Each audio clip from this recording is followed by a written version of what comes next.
안녕하세요. 이코노 웨이브입니다. 좋아요와 구독을 눌러주시면 누구보다 빠르게 새로운 정보를 받아보실 수 있습니다. 오늘은 많은 분들이 잘 모르는 법안 하나를 완전히 해설해 드릴게요. 지니어스 법안이에요. 결론부터 말씀드릴게요. 지니어스 법안은 이미 법이에요. 지난해 2025년 7월 18일 트럼프 대통령이 서명했어요. 클래리티 법안이 아직 상원에서 씨름하고 있는 동안 지니어스 법안은 이미 통과됐어요. 그런데 대부분의 투자자들이 이것을 모르고 있어요. 오늘 이 영상을 보시고 나면 스테이블 코인 시장이 어떻게 바뀌는지, 어떤 코인이 수혜를 받는지, 그리고 2026년 말부터 무슨 일이 벌어지는지 완전히 이해하실 수 있어요. 지금부터 팩트로만 완전하게 분석해 드릴게요.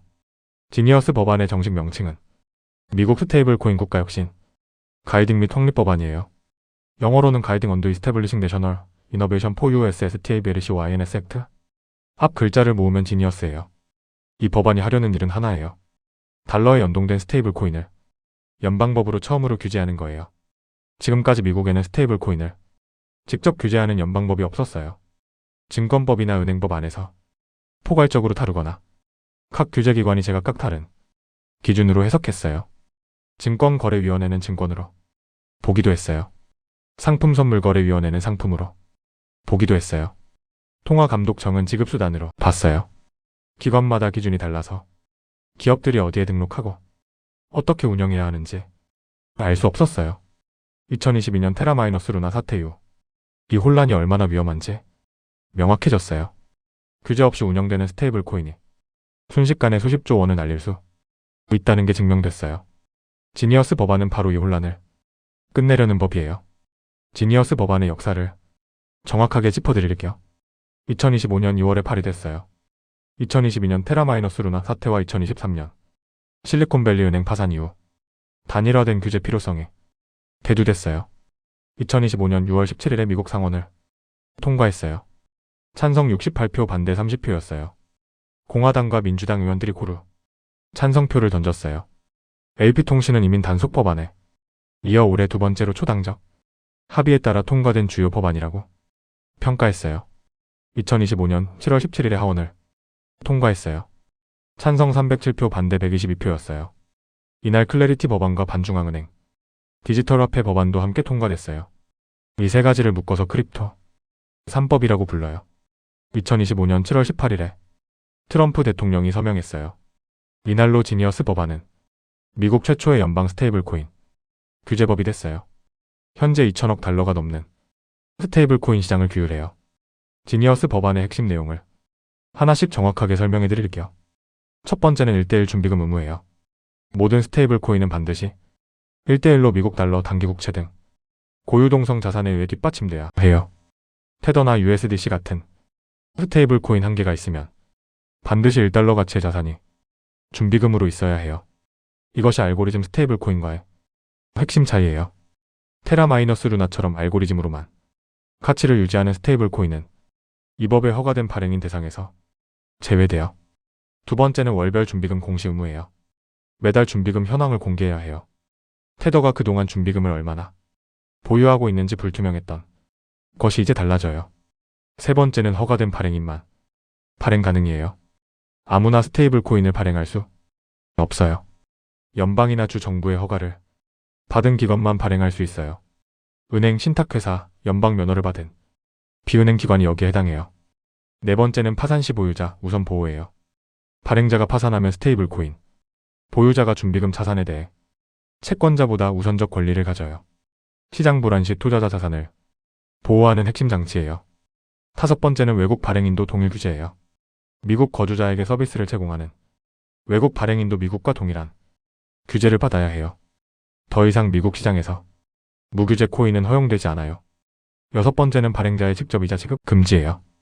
이것이 클래리티 법안의 스테이블 코인 수익률 논쟁과 연결되는 부분이에요. 지니어스 법안은 발행자가 직접 보유자에게 이자를 지급하는 것을 금지해요. 은행권이 요구한 조항이에요. 스테이블 코인이 은행 예금과 직접 경쟁하는 구조를 막은 거예요. 지니어스 법안은 이미 서명됐지만 즉시 시행되는 것은 아니에요.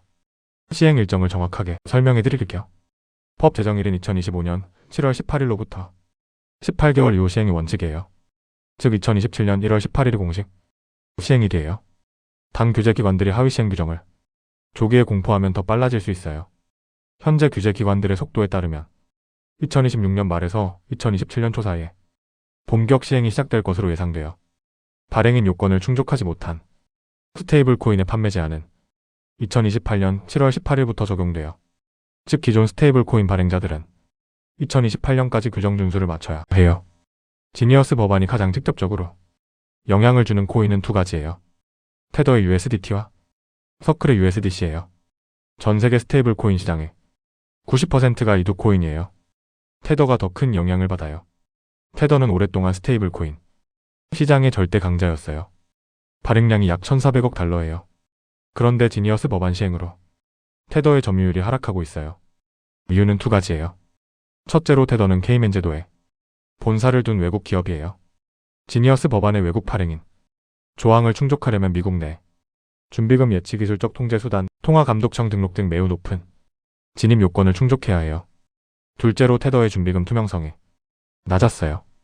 지니어스 법안의 월별 공시 의무는 테더에게 새로운 과제예요. 반면 서클의 USDC는 이미 준비금 투명성이 높고 미국 내 규제 환경에 적응된 구조예요. 지니어스 법안이 USDC에게 상대적으로 유리한 구조예요. USDC의 발행량이 지속적으로 늘고 있어요. 현재 약 600억 달러예요. 지니어스 법안의 최대수의 블록체인은 솔라나예요. 이유는 세 가지예요. 첫 번째로 USDC가 솔라나에서 가장 빠르게 성장하고 있어요. 솔라나 체인의 스테이블 코인 발행량은 170억 달러를 돌파했어요.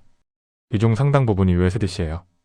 두 번째로 비자가 솔라나를 결제 수단으로 정산 레일로 이미 채택했어요.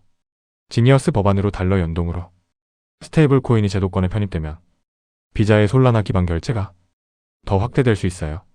세 번째로 웨스턴 유니온이 5월에 솔라나 기반 스테이블 코인을 출시해요. 전 세계 200개국에서 운영하는 세계 최대 송금 서비스가 솔라나를 선택했어요. 지니어스 법안이 모든 것에 법적 기반을 제공해요. 규제된 스테이블 코인이 솔라나 위에서 흐르는 구조가 만들어지면 솔라나의 온체인 활동이 폭발적으로 늘어날 수 있어요. 지니어스 법안의 더 큰 그림을 설명해 드릴게요. 이 법안은 단순히 스테이블 코인을 규제하는 법이 아니에요. 미국의 달러 패권을 디지털 시대에 유지하기 위한 전략적 법안이에요. 전 세계 스테이블 코인 시장의 90%가 달러 연동 스테이블 코인이에요. 지니어스 법안은 이 스테이블 코인들이 미국 단기 국채를 준비금으로 보유하도록 의무화했어요. 스테이블 코인이 늘어날수록 미국 국채 수요가 늘어나는 구조예요. 이것은 브레튼 우즈 체제 이후 이어져 온 달러 중심 국제금융 체제를 디지털 시대에 맞게 강화하는 전략이에요. 테더와 USDC가 지금도 전 세계 수백만 명의 개인과 기업이 국경을 넘어 달러를 주고받는 데 사용되고 있어요. 이 모든 거래가 미국 법의 테두리 안에 들어오는 거예요. 유럽연합의 미카 법안과 함께 글로벌 규제 표준으로 자리 잡으면서 전 세계 스테이블 코인 시장이 더욱 통일된 규제 환경 속에서 움직이게 될 거예요. 한국 투자자로서 지니어스 법안을 어떻게 봐야 하는지 설명해 드릴게요. 첫 번째로 테더 보유자는 주의가 필요해요. 지니어스 법안 시행 이후 테더가 미국 시장에서 규정을 충족하지 못하면 일부 거래소에서 상장, 폐지될 수 있어요. 단 테더는 이미 준비금 구조를 개선하고 있어요. 두 번째로 USDC는 수혜를 받아요. 서클의 USDC는 지니어스 법안 기준을 가장 잘 충족하는 스테이블 코인이에요. USDC 기반 서비스를 제공하는 플랫폼이 성장할 거예요. 세 번째로 탈중앙화 금융 투자자는 주의가 필요해요. 지니어스 법안에 따라 미국 기반 탈중앙화 금융 플랫폼은 허가된 스테이블 코인만 통합할 수 있어요. 규정을 준수하지 않는 스테이블 코인은 탈중앙화 금융에서 제한될 수 있어요. 네 번째로 솔라나 생태계에 관심을 가져야 해요.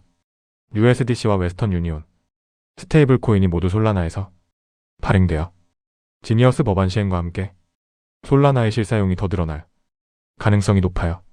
지니어스 법안과 클래리티 법안을 혼동하시는 분들이 많아요. 정확하게 구분해 드릴게요. 지니어스 법안은 스테이블 코인 전문 법안이에요. 달러 연동 스테이블 코인의 발행 준비금 감독 체계를 규정해요. 이미 서명된 법이에요. 클래리티 법안은 디지털 자산 전체를 다루는 시장 구조 법안이에요. 비트코인, 이더리움, 리플, 솔라나 등 모든 암호화폐의 법적 지위를 증권 또는 상품으로 분류해요. 아직 상원 마크업을 기다리고 있어요. 두 법안이 모두 시행되면 미국은 스테이블 코인부터 디지털 자산 전체까지 포괄적인 규제 프레임워크를 갖추게 돼요. 유럽연합의 미카 법안과 함께 전 세계 암호화폐 규제의 양대 기준이 될 거예요. 지니어스 법안을 한 문장으로 정리할게요. 미국 최초의 연방 스테이블 코인 규제법이 이미 시행을 앞두고 있어요. 2026년 말에서 2027년 초 사이에 모든 달러 연동 스테이블 코인이 이 법의 테두리 안에 들어와요. 테더는 도전을 받고 USDC는 수혜를 받아요. 솔라나는 USDC와 웨스턴 유니온의 플랫폼으로 가장 많은 혜택을 받아요. 달러 패권이 디지털 시대에 스테이블 코인을 통해 강화되어 클래리티 법안이 통과되면 두 법안이 합쳐져서 미국은 세계에서 가장 포괄적인 암호화폐 규제 프레임워크를 갖추게 돼요. 이코노 웨이브가 지니어스 법안과 클래리티 법안의 모든 움직임을 계속 추적해드릴게요. 아직 구독하지 않으셨다면 지금 구독을 눌러주세요. 좋아요와 구독을 눌러주시면 누구보다 빠르게 새로운 정보를 받아보실 수 있습니다. 이코노 웨이브였습니다. 감사합니다.